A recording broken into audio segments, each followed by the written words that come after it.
Happy Friday, everybody. How are you going? What I want to do is talk with you today because, as you know, we're doing enrollments at the moment for Marketing with Soul, and a couple of really good questions have come up, and I thought it'd be really, really helpful to deep dive into what is soul-based marketing. And you know what? It's such a good question, but the way that I define it is when you're creating a soul-based business, like a private practice with soul, what you want to do is really allow the business and yourself to be a full expression, a full expression of your intention with the business.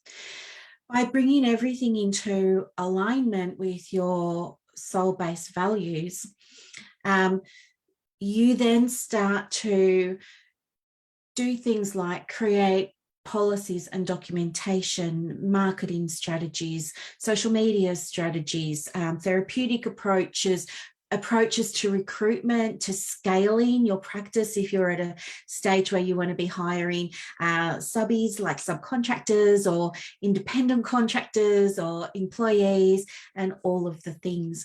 So when we have a soul-based private practice, the intention is that anytime somebody has contact with us, they get to experience our values and they get to experience us in our soul purpose. Okay, so when it comes to marketing, so now I'm talking about marketing with soul, there are a few things to remember. So we're not actually selling.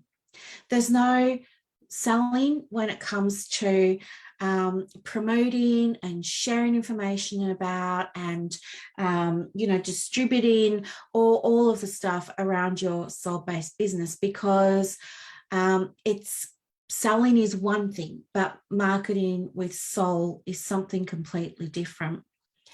When you're selling things, you're often saying rush, rush, rush, push, push, push.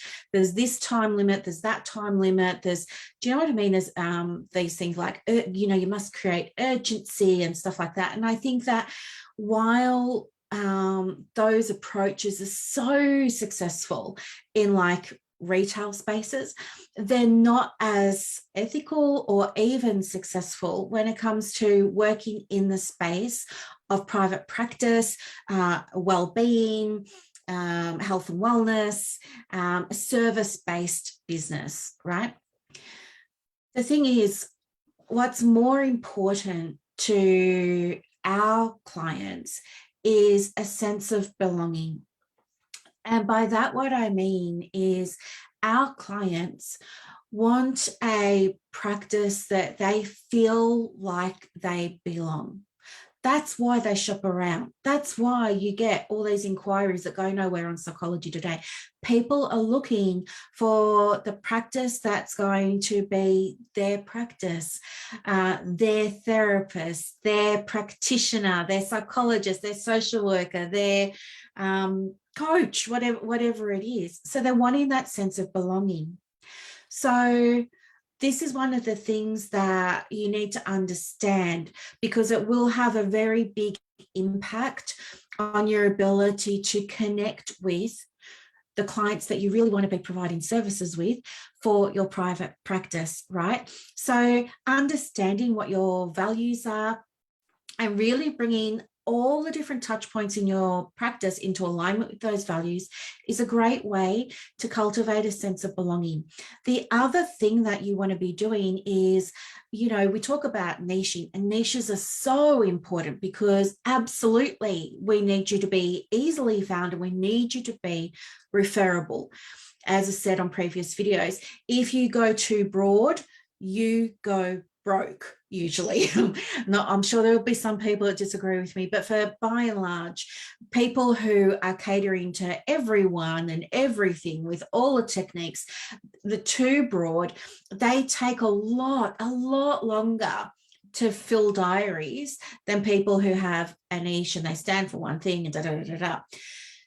But the other thing that we do with soul-based private practice is we create a very own strong point of view about something to do with the presentation of the demographic we work with a type of approach that we really feel connected to and aligned with, you know, we have a stand, we have a viewpoint, and we speak into that. So for me, as you know, I'm about the integration of spirituality and spiritual practices like the masculine and the feminine energy into creating your business, into scaling the business, into winding the business down, into all the things with the business, right? That's me. And you all know that. And that's what makes me unique and different for all sorts of different reasons. But, you know, you want to have what makes you different. And if it's not going to be your niche, or even if you have a niche, in addition to that, the next layer is going to be having a point of view that stands out from the crowd, having a point of view that is polarizing, where people are going to get on board and they're going to say, hey, yes, do you know what? I love what that company stands for. I love what that private practice stands for. I love nature-based therapy. I love exercise-based therapy. Like, I know that's my thing. And you'll have other people that say, oh my gosh, I never want to exercise, definitely not my thing. Or, oh my gosh, you know, that spiritual stuff is going to be too woo-woo, it's not my thing. I need something else, right? So it's polarizing in that people know straight away when they come to your page, nope, this practice is not for me at all. Or they go, where has this practice been all my life? Right. And one of the things that we find is that so many times, so many practice owners don't have a strong point of view, not because they don't have one, they have opinions, but they hide their point of view about things because of, you know, fears around being judged and it's a whole other thing. But anyway, if you want to create a private practice with soul and create your marketing from a soul foundation, creating a strong point of view, an empowering strong point of view is going to result in more inquiries for your practice than not having a point of view at all. The point of view is different to your marketing message, right? The other advantage of that is it comes back to that sense of belonging again, right?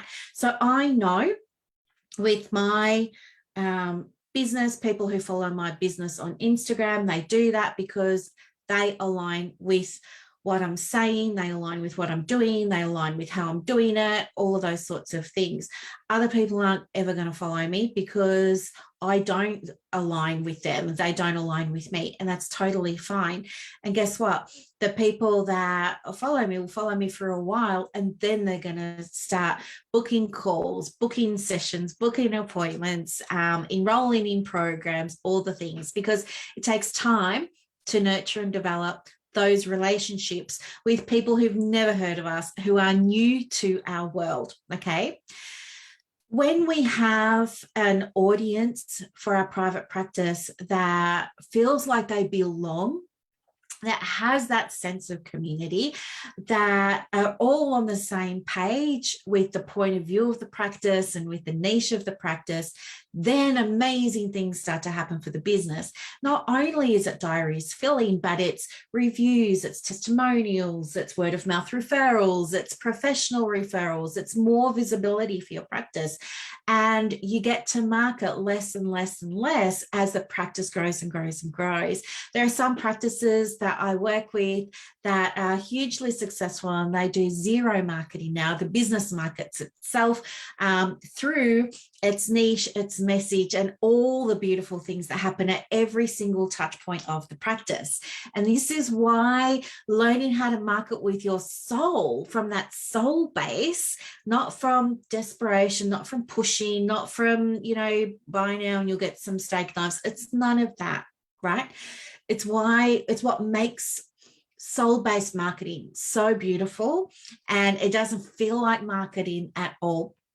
And you know what? We talk about, you know, having stories for marketing, and it's something that is absolutely so impactful. But the other thing that's really impactful is showing up in your marketing in a way that's consistent with your values. So if you're valuing rest and relaxation, why are we not seeing that on your feed? If you're valuing balance, why are we not seeing that on your feed? If your practice speaks to, I don't know, whatever, we need to see alignment between what you're doing and what you're saying, right? Your behaviors with the practice. And behaviors with the practice also extends to things like your documentation, how you show up in sessions, the environment that you work in, all of the things. That's all marketing, right? And you get to do that as well from your soul, right? So beautiful.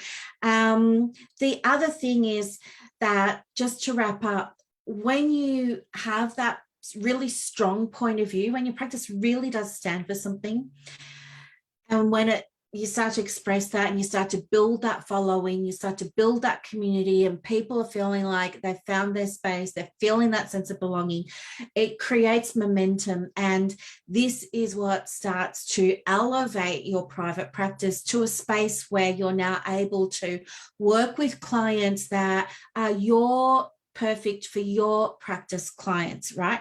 So perfect for your practice is going to be different to, somebody else's, but perfect for your practice clients in all of the ways. And the other thing too is you have to be really clear on who the perfect for your practice client really is. So you've got that, you've got your niche, you've got your messaging, and once you've got those things in place, the world's your oyster. It really, truly is. And you get to show up and just flow all the time, because you're not having to hide behind anything. You're not having to act. You're not having to put on a front, put on a show, be disingenuous. You're not doing what you think people need. You're just being yourself. And I appreciate how important authenticity is to so many of you as private practice owners. But how many of you truly show up in a way that's authentic for you? How many of you post on social media, for example, what you believe you should be posting versus what it's on your heart to be posting, right? So that's what I want to say. And you get to not only create a private practice with soul, you get to market that beautiful, beautiful creation, that beautiful business that you've birthed gets to be marketed with soul as well. It's soul infused, it's soul aligned, it's soul based. And I love helping you do it, because nobody ever taught me how to do it. I had to figure it out, but now I've put it all together, bundle it up in a really beautiful package for you, and there's still space available. We start on Thursday next week. It's the 1st of December, and I can't wait to get started. So if you're interested in learning more about how to market from your heart space rather than pushing, then absolutely let me know. If you're not ready to learn how to market the practice yet, that's totally fine too. But share this video with someone who you feel might need to hear it or might benefit from hearing about what's possible when it comes to, you're not putting yourself out there, you're putting your practice out there, you're putting your values out there. Let them know that there's another way to market the practice. And it gets results. It really works. So thank you so much for watching another video today. I hope it's really helpful for you. And if you need anything at all, message me in the comments, or if you're on Instagram watching this, of course, just DM me. I'll speak to you soon. Have a beautiful Friday. Bye, everyone.